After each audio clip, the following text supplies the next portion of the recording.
자, 이어서 하도록 하겠습니다. 자, 지난 시간까지 앞에 우리가 이런 얘기를 했었죠. 양질의 보건 의료 서비스 요건 얘기했고, 자, 이번 주에 이 의료 서비스의 질 평가부터 시작하면 될 것 같습니다. 자, 의료 서비스의 질 평가라고 되어 있으면은 이제 쉽게 얘기해서 병원에서 의료 서비스가 제대로 잘 진행되고 있는지, 혹은 그 의료 서비스의 그 퀄리티가 어떻게 잘 전달되고 있는지, 아니면 그 각각의 과정이 어떠한지, 이것을 평가하는 것을 이제 의료 서비스의 질 평가라고 얘기를 하는데, 자, 크게 세 가지 방식이 있어요. 첫 번째가 구조적 접근법이 있고, 두 번째가 과정적 접근법, 세 번째가 결과 측면의 접근법이라고 하는데, 자, 보시면은 이제 구조적 접근법 같은 경우에는 그 쉽게 해갖고 의료 서비스라는 게 어떠한 구조의 틀에만 맞죠. 그러니까 이렇게 하나의 틀이 있죠, 구조. 그 구조의 범위에 들어온다면은 괜찮다라고 생각한다고 보시면 될 것 같아요. 과정적 접근법이라는 것은 무엇인가가 진행되는 과정에서 그 각각의 어떠한 상황이라든지 뭐 이러한 것들을 체크하는 것이고, 결과 측면이라는 것은 어떠한 과정을 거쳐서 어떠한 의료 서비스가 제공된 다음에 결과론적으로 무엇인가 산출물이 나올 거 아니에요. 그럼 그거에 대한 결과 지표를 가지고 보는 것을 결과 측면의 접근이라고 이야기를 합니다. 그럼 첫 번째 구조적 접근은 여러분들이 쉽게 얘기해 갖고 뭐라고 생각하시면 되냐면 어떠한 법적 테두리라고 보시면 돼요. 그래서 법이라든지 규칙을 만들어 놓은 테두리 안에서 의료 서비스를 제공한다면은 의료 서비스 퀄리티가 생각했었던 것만큼 잘 지켜질 것이다 라고 얘기를 하는 것이겠죠. 그래서 구조적 접근법 보시면 뭐 투입물, 인력, 시설, 장비 이런 것을 본다라는 것이고, 뭐 중요한 거는 뭐냐면 신임 제도나 면허 제도나 자격증이나 회원증 제도 뭐 이런 것을 한다는 거예요. 잘 보시면 신임 제도 뭐 예를 들어서 어떠한 의료기관을 뭐 인정을 해준다든지, 아니면은 의료인 면허가 갖고 있는 사람, 아니면은 전문의 면허가 있는 사람들, 뭐 어떤 자격증 이러한 걸로 구조적인 틀을 만들어 놓는 거예요. 그것이 법적 테두리예요, 결국은. 그래서 결국 법으로 정해놓든지, 아니면 법에서 조금 더 완화된 어떠한 조건에 의해 갖고 되어 있는 것. 그래서 그렇게 구조적으로 만들어 놓는 거죠. 최소한 의료 서비스를 제공하기 위해서는 뭐 이러이러한 조건이 필요합니다. 뭐 예를 들어서 이러이러한 구조 안에 들어와야 됩니다. 그래서 그거 안에 들어왔느냐 들어가지 않았느냐, 이것을 이런 식으로 체크하는 것을 구조적 접근법이라고 해요. 자, 그러면은 인력은 그렇다고 치는데 시설이나 장비는 어떻게 표현하냐, 얘기할 수 있냐 하면은, 자, 병원 같은 경우 의료기관, 아니면은 뭐 요새는 원래는 이제 요양기관이라고 그러죠.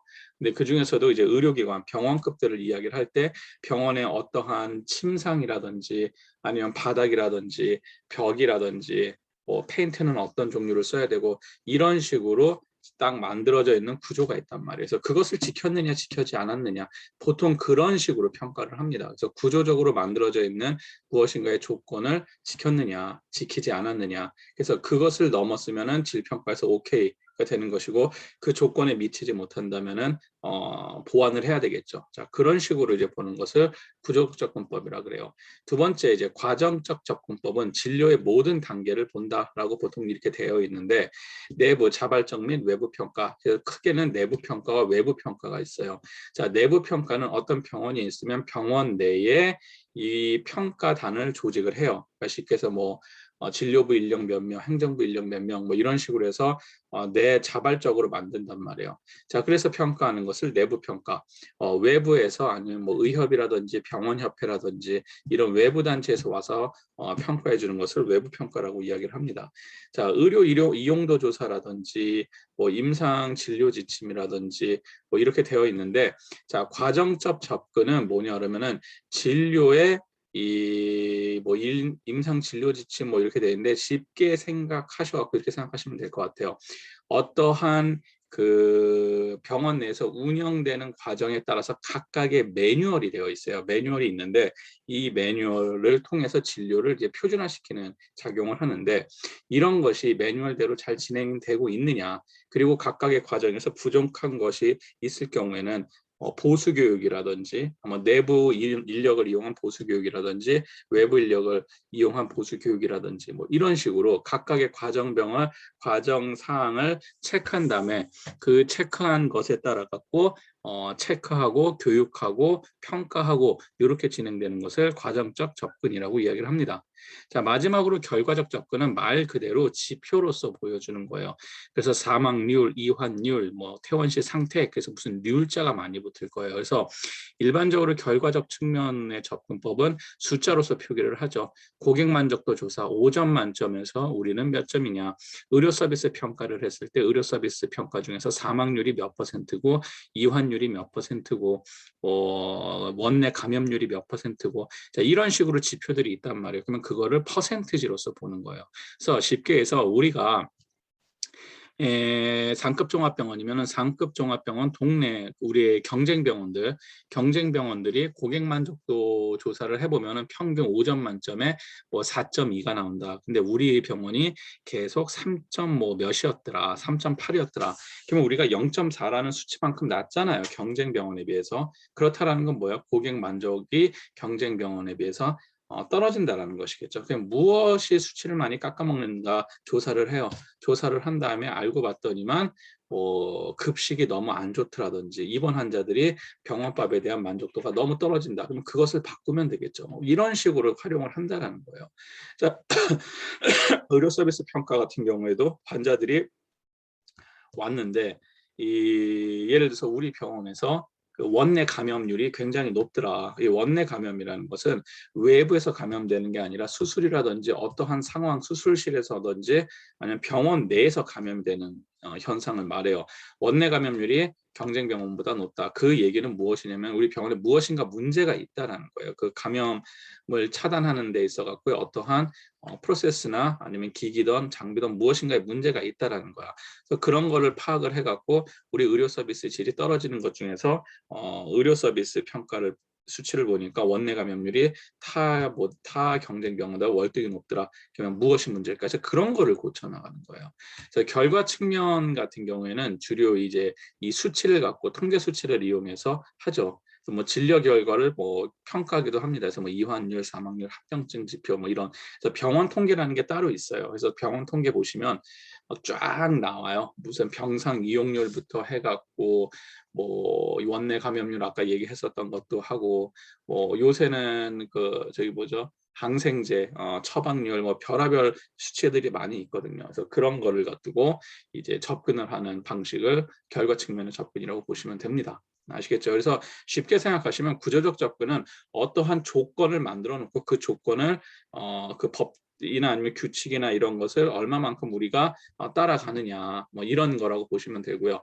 과정적은 치료가 끝날 때까지 접수해서 퇴원할 때까지 그 과정의 모든 단계를 보는 거예요. 모든 단계에서 무엇이 어떻게 진행이 되고 있느냐 해서 그 과정을 살펴보는 거라고 보시면 되고 세 번째 결과 측면은 각각의 치료가 진행된 다음에 나오는 결과 수치를 가지고 하는 것이다 라고 보시면 될 것 같습니다. 질관리 향상을 위한 제도적 접근 방법 그래서 뭐 신임제도, 면허제도 앞에서 있었던 구조적 접근법 얘기하는 겁니다. 자, 아니죠. 세 개를 합쳐놓은 얘기구나. 그 세 개를 합쳐놓은 얘기인데 구조적 접근법으로 해서 신임제도나 면허제도나 자격증제도나 회원증제도 뭐 이런 구조로 해서 내부 외부 평가를 한 과정평가 그 과정평가를 통해서 결과적으로 나오는 결과를 가지고 제도를 만든다 뭐 이런 뜻이에요. 근데 일반적으로 이제 병원에서 전체적인 큰 맥락에서 할 때는 이 결과평가를 갖고 많이 이야기를 하죠. 결과가 이제 모든 걸 얘기를 해주니까 그렇게 보시면 될 것 같고요. 자, 우리나라의 이제 의료 서비스 질 관리에 관련된 이야기예요. 그래서 병원의 신임 평가 제도라는 것이 있습니다. 자, 그런데 병원계의 자율적인 질 관리 뭐 이렇게 되어 있는데 이제 중요한 거는 의료기관 인증 제도인데 지금 안 하는 것들이 많아요. 그래서 요거를 현실적인 것만 짚고 넘어가도록 할게요.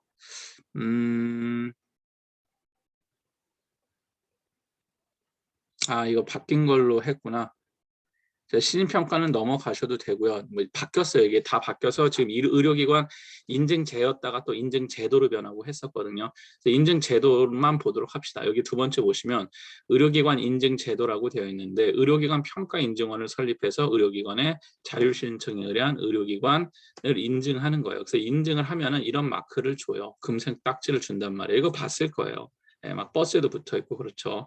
자, 그런데 이제 여기서 여러분들이 중요한 거는 병원급 의료기관의 자율 신청이 원칙이에요. 그 얘기는 뭐냐면은 의원급들은 한다 안 한다 하지 않는다는 거예요. 이 의료기관 인증제도는 병원급 기관들이 하는 거예요. 병원급 의료기관들이. 자, 병원급 의료기관은 침대가 몇 개 이상이라고 얘기했었죠. 예. 30개 이상이라고 얘기했었죠. 그래서 그 이상만 해당이 됩니다. 의원은 들어가 있지 않아요. 근데 반면에 요양병원은 보건복지부 장관에게 인증을 뭐 신청한다. 그래서 요양병원은 좀 따로 떼어서 이야기를 하고 있고요.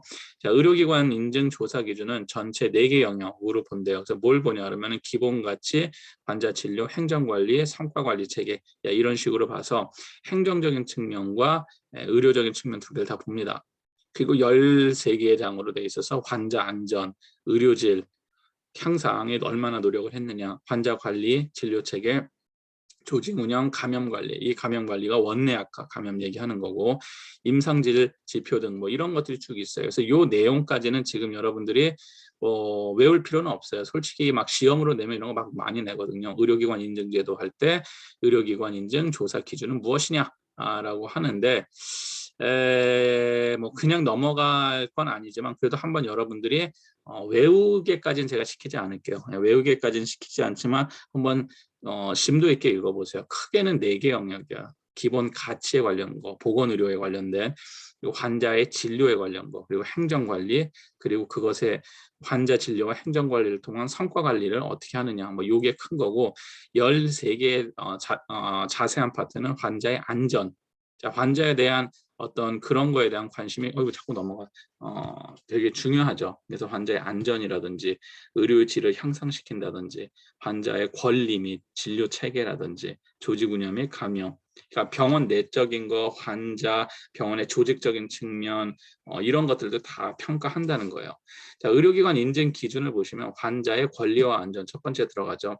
과거에는 이게 많이 그렇게 중요시 안 했어요. 1980년대까지는. 하지만 지금은 굉장히 중요한 가치가 됐죠. 환자의 권리와 안전. 가장 대표적인 권리가 뭐냐 그러면은 환자의 가장 첫 번째 권리. 무슨 권리를 말하니까? 알 권리예요. 알 권리. 그래서 환자가 자기 질병에 대해서 알아야 할, 그러니까 설명을 들어야 할 권리, 알아야 할 권리, 질문할 수도 있는 권리, 그리고 환자가 내가 치료나 무엇인가에 대해서 거부할 수도 있는 권리, 이런 것들이 이제 환자의 권리 안에 들어가요. 자, 환자의 안전에는 뭐냐 그러면은 환자가 하는 것이 아니라 의료기관에서 환자의 안전을 쉽게 해서 원내 감염이라든지 아니면 환자의 여러 가지 상황에 대한 안전을 어떤 식으로 보장하고 준비하고 있느냐. 자, 이런 내용이 들어가는 것이고요. 두 번째, 의료기관의 의료 서비스 질 향상 활동. 앞에서 이야기했었던 의료기관의 의료 서비스 질이 있었죠. 어떤 식으로 하느냐. 조직 관리는 조직 단계는 어떻게 하느냐, 결과는 어떻게 하느냐, 과정에서 어떤 식으로 의료 서비스 질 관리를 하느냐. 자, 이런 거를 본단 말이에요. 그래서 통과되면 인증 마크가 나오는 겁니다. 자, 의료 서비스의 제공 과정 및 성과, 의료 서비스는 어떤 식으로 제공되고 성과, 그 앞에서 일단 결과치죠. 완치율은 얼마고 뭐 퇴원율은 얼마고 이런 거. 의료기관의 조직 및 인력 관리 및 운영. 이거는 의료기관 내에서만 일어나는 거죠. 의료기관 내에서 정규직 얼마, 비정규직 얼마, 그리고 의료기관에서 조직은 어떤 식으로 배정해 분할해서 활용을 하고 있는지. 그리고 과거에서는 빠져 있었지만 요새는 많이 중요한 지표로 들어간 게 이 5번째예요. 뭐냐? 환자 만족도예요. 과거에는 요거를 뺐었어요. 요 전에 옛날에는. 근데 지금은 환자 만족도가 들어간다라는 거죠. 자, 그래서 환자가 얼마나 만족하느냐. 왜 이게 들어가냐 안 들어가냐가 중요하냐 그러면은 환자 만족하고 의료 서비스의 퀄리티하고는 솔직히 무조건 비례하는 관계는 아니에요. 무슨 얘기냐면은 의사들이나 의료인들이 조금 불친절하고 그럴 수도 있겠죠. 하지만 굉장히 좋은 의료시설과 좋은 굉장히 치료품들이 좋고 성과가 좋다고 쳐봐요. 그러면 그 병원은 의료 서비스를 굉장히 잘하고 있는 병원 중에 하나예요. 하지만 환자들이 직접적으로 느끼기에는 불쾌하게 느낄 수도 있죠. 물론 이런 것도 중요해요. 지금 현대병원에서. 그래서 과거에는 환자의 만족도가 이게 전문 분야이기 때문에 환자의 만족도에 막 그렇게 심각하게 하지는 않았다면은 지금은 조금 많이 중요하게 생각을 합니다. 환자 만족도. 자, 의료기관의 인증 등급은 인증이 있어요. 그리고 두 번째가 조건부 인증이고 불인증이 있어요. 그래서 크게는 인증이 되고 통과를 못하면 불인증인데 불인증을 주기엔 좀 애매하고 몇 개만 손보면은 괜찮을 것 같아요. 그런 병원들한테 뭘 주냐면 조건부 인증이라는 걸 줍니다. 그래서 어떤 기한 내에 부족한 거를 니네들이 메꾸고 처리를 한다면 인증 마크로 바꿔줘요. 이것을 조건부 인증이라고 해요. 자, 그다음에 이제 기대 효과는 의료기관 인증 제도를 하면 좋은 점이 의료기관의 자발적 질의 향상 노력 유도, 환자 안전 수준 제고와 의료의 질 향상, 소비자의 알 권리 강화. 제가 알 권리 나왔죠. 환자의 권리 중에서 가장 중요한 게 알 권리거든요. 알아야 하는 권리.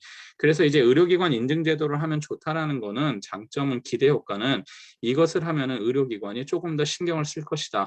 환자의 만족도와 환자의 권리와 안전을 신경 쓸 것이다. 라는 게 이제 기대 효과기도 하지만 무조건 좋은 점만 있지는 않아요. 단점은 뭐냐 그러면은 이것을 인증 제도 하기 위해서는 누가 준비해야 돼요? 환자가 준비하는 게 아니죠. 병원 구성원들이 준비한단 말이야. 병원 구성원들이 준비할 때 굉장히 힘들어요. 그러니까 내가 하는 일도 있는데 그 일 플러스 기관 인증제에 맞춰진 어떠한 일도 또 해야 된단 말이에요. 그러니까 업무가 과중되는 그러한 것들이 있죠. 그러다 보니까 매우 힘들어합니다. 실제로 그 병원 종사자들이 요 인증 이제 준비하는 기간 동안에는 그래서 뭐 그런 것들은 조금 힘들죠. 그래서 이 인증제도 하여튼 뭐 그런 장단점이 있습니다. 자, 의료기관 인증의 뭐 틀을 보시면 기본 가치 체계가 안전보장 활동, 지속적 치료 활동이에요. 그래서 구체적으로 무슨 내용이 들어가 있느냐? 의료기관 인증에 크게 네 가지의 틀이 있는데 첫 번째가 안전보장 활동과 지속적인 치료 향상 이런 걸 묶어놓은 걸 기본 가치 체계라고 이야기를 해요. 그래서 우리가 환자들의 어떠한 안전 보장을 한다든지 아니면은 환자 의료 서비스의 질을 계속적으로 향상시키기 위해서 계속 추가적인 교육을 한다든지 의료인 대상으로 교육을 한다라든지 아니면 어떠한 새로운 계속 학회를 뭐 주기적으로 참여하는 그런 거를 뭐 서포팅을 해준다든지 아니면은 최첨단 의료기기를 계속 구입을 한다든지 몇 년에 한 번씩 병원에 대한 어떤 리모델링을 진행을 한다라든지 뭐 여러 가지 활동이 있어요. 뭐 아니면 감염 방지를 위한 활동 이런 게 있겠죠. 그래서 이런 안전보장 활동이 어떻게 되어 있느냐 이게 기본 가치 체계고 환자 진료 체계에서는 진료 전달 체계와 평가예요. 그러니까 진료 전달 체계라는 건 뭐냐 그러면은 환자가 바로 의사한테 진료받는 게 아니잖아요. 그냥 병원에 갔었을 때 예를 들어서 접수를 하고 그리고 뭐 수납을 하고 뭐 저기 뭐 예약을 해서 예약과에서 뭘 하고 그 과정이 있잖아요. 이것을 진료 전달 체계라 그래요. 그래서 그것이 얼마나 효율적이고 환자들한테 편리하게 이용이 되느냐 해서 그걸 평가를 하는 거예요. 그래서 환자가 접수해서 의사한테 진료받으려고 그러는데 만약에 기다리는 시간이 너무 길더라. 그러면은 무엇인가 접수와 직접 진료를 받는 그 전달 체계 자체에서의 어떤 문제가 발생을 하는 거겠죠. 자, 이런 걸 보고 그리고 환자의 진료에 관련된 거를 평가를 하겠죠. 실제로 환자 진료 평가할 때는 의사가 뭐 어떠한 그 매뉴얼대로 잘 활동하고 있는지 뭐 이런 거를 보는 거예요. 자, 수술 및 마취 진정 관리 같은 경우에는 어떤 식으로 되어가고 있는지 마취 같은 게 사고가 많이 나죠. 그랬을 때 수술하고 마취 쪽에서 어떤 식으로 관리가 되고 있는지 의약품 관리는 잘 되고 있는지 자, 의약품 관리라는 거는 뭐 대표적으로 약을 가지고 이야기를 한다고 치면 약을 그냥 두는 게 아니에요. 약은 냉장에 두는 약도 있고 냉동에 두는 약도 있고 상온에 두는 약도 있고 다 다르단 말이야. 그 관리 지침 자체가. 그리고 예를 들어서 알약 같이 그 타블렛이라든지 아니면은 뭐 이러한 것들 있죠. 먹는 경구제라 그러죠. 이러한 것들도 쉽게 얘기해 갖고 약장이라고 이야기하거든요. 이렇게 그 새 걸 뜯어서 다 쓸 수 없잖아요. 그래서 큰 이게 장에다가 이렇게 해갖고 병원에서 이제 쓰는 약들은 그 조제가 나온단 말이에요. 그래서 약장 관리라든지 이런 것들이 잘 되고 있는 것인지 이런 거를 봐요. 뭐 습도에 관련된 것들도 보고 온도에 관련된 것도 보고 왜냐하면은 그게 조금 문제가 생기면은 약이 변질이 되겠죠. 그러니까 그런 게 필요하다라는 거예요. 그 여러분들이 이번에 그 우리 코로나 때문에 봐도 그 코로나 백신 중에서 모더나 같은 경우에는 뭐예요? 굉장히 저온으로 갖고 와야 되죠. 그런 식으로 의약품 관리가 굉장히 까다롭습니다. 그래서 뭐 해만 안 보고 그런 게 아니라 냉장고에만 다 넣고 해결되는 게 아니에요. 그러니까 다 다르다는 거예요. 그러니까 참고로 그냥 여담이지만 여러분들이 먹는 경구제 있잖아요. 이렇게 먹는 알약 이거 냉장고에다 두시면 안 됩니다. 네. 냉장고에다가 두면은 그거 돼요. 밀가루 돼요. 그러니까 막 그냥 우스갯소리로 밀가루 된다는 얘기 하는데 습도 빨아먹는 그거예요. 습기 먹는 하마 된단 말이에요. 그래서 그 그늘에다가 두셔야 돼요. 가끔씩 이제 어머니가 무조건 냉장고에 두면 만능인 줄 알고 막 두고 이러는 이제 그 노인들도 있고 그런데 아닙니다. 냉장에 두는 약이 있고 실온에 두는 약들이 있어요.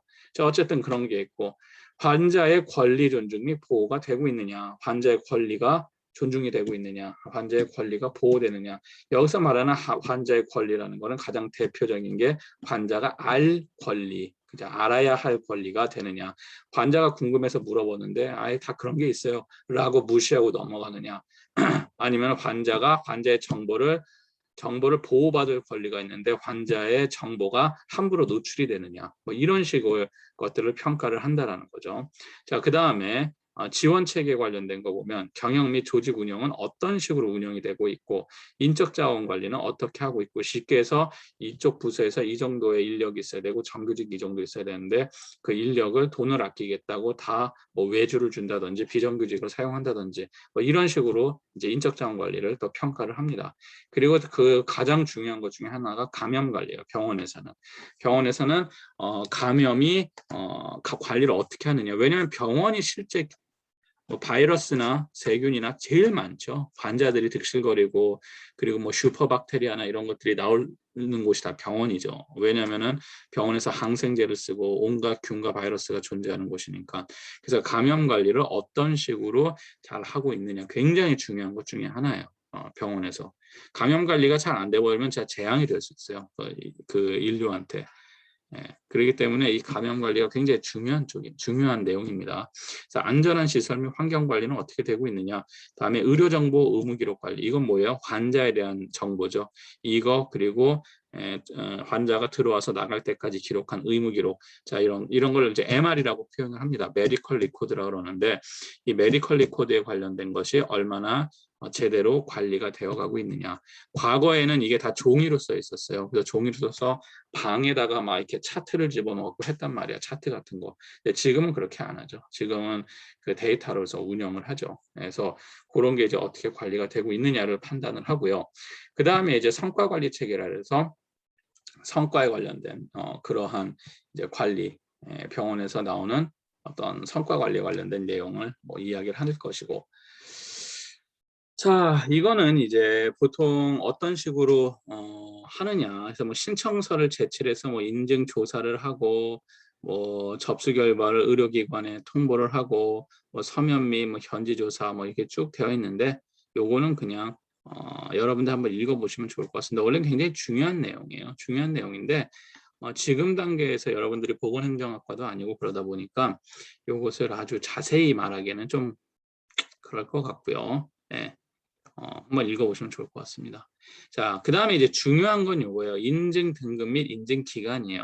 자, 그래서 해당 의료기관이 모든 의료 서비스 제공 과정에서 환자의 안전 보장과 적정 수준의 의료 질을 달성하였음을 의미해요. 인증을 받았다라는 것은. 그래서 무엇을 의미하느냐. 모든 의료 서비스 제공 과정에서 환자의 안전이 잘 보장되고 있고 적정한 수준의 의료의 질이 달성되었구나.